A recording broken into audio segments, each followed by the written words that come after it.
In human history, only a few civilizations endured as long as the ancient Egyptians. For over 3 millennia, Egypt flourished as a beacon of architectural, cultural, and intellectual achievement. Yet, all great empires eventually come to an end. The story of ancient Egypt's decline is a tale of human ambition, external pressures, and the inevitable passage of time. Stay with me as we explore the fall of this once mighty civilization, the factors that contributed to its decline, and the key players involved. It's around 1070 BCE, and the grandeur of the New Kingdom, with its colossal monuments and powerful pharaohs like Ramses the Great, is starting to fade. The pharaohs, who were once seen as almost divine figures, capable of negotiating with the gods themselves, are losing their grip. Local rulers and priests are starting to call the shots, carving out little fiefdoms for themselves. It's a time of confusion, a time when the order that held the kingdom together for centuries is starting to crumble. Economically, things aren't looking great either. It's not just about a few bad harvests. There's a deeper malaise. The wealth that flowed into Egypt, filling its coffers and funding the construction of temples and monuments, is dwindling. Wars, ambitious building projects, and the lavish lifestyles of the elite are draining the state's resources. And with the central power weakening, tax collection becomes erratic. Imagine local governors more interested in lining their pockets than in funding the defense of the state or maintaining the infrastructure. This period, the third intermediate period, is really a turning point. Egypt is no longer a unified powerhouse, but a patchwork of smaller states, each with its own ruler, vying for power and influence. It's a far cry from the days when pharaohs commanded vast armies and undertook monumental building projects that would last millennia. In this time of fragmentation, Egypt becomes vulnerable. Its wealth, its strategic position, its very identity, all up for grabs.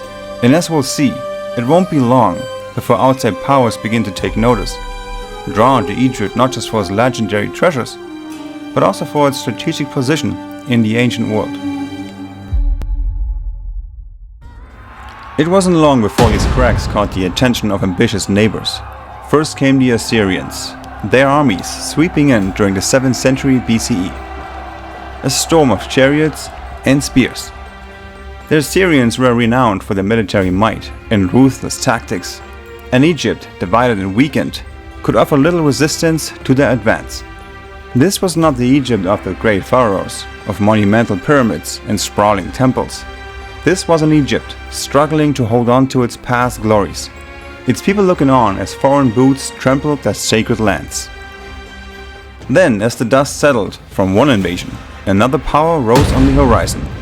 The Persians, under the banner of Cyrus the Great, and later his successors, cast their eyes on Egypt in the 6th century BCE.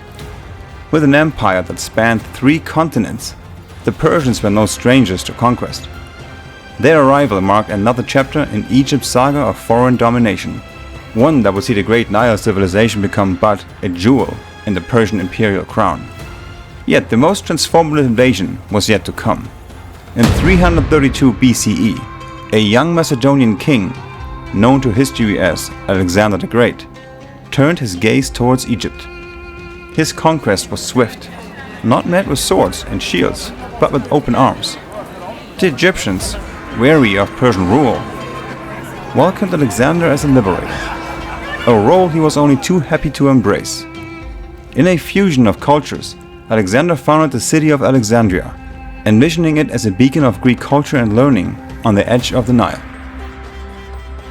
Alexander's untimely death in 323 BCE left his empire fragmented, but his general, Ptolemy, took control of Egypt, establishing a dynasty that would blend Macedonian and Egyptian traditions. The Ptolemies, though foreign, embraced their role as Egyptian pharaohs, contributing to the cultural renaissance and ensuring Alexandria's status as a center of learning and commerce. Yet beneath this veneer of prosperity, the seeds of Egypt's final downfall were being sown. The Ptolemaic dynasty, while initially successful, would eventually become embroiled in a web of familiar betrayal, decadence, and power struggles. The final nail in the coffin came with the Roman conquest in 30 BCE, following the defeat of Queen Cleopatra. Egypt became a province of the Roman Empire, its wealth extracted to feed the insatiable appetite of Rome. The era of pharaohs was over, but the question remains, who was responsible for the fall of ancient Egypt?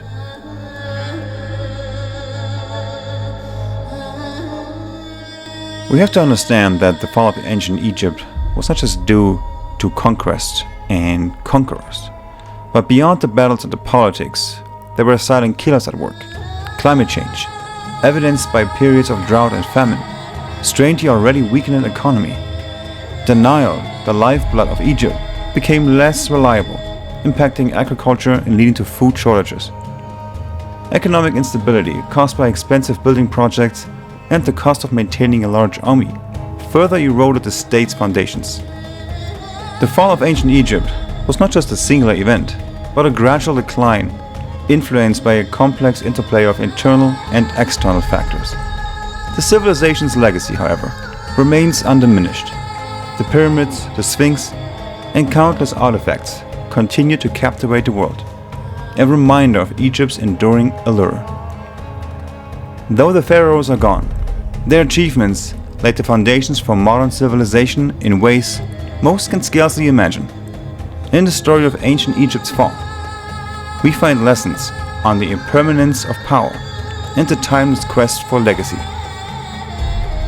I want to hear your thoughts. What do you think contributed to the downfall of ancient Egypt? Let me know in the comments below. And while you're at it, make sure to leave me a like and subscribe to my channel for more amazing history, and I'll see you in the next video. Have a good one.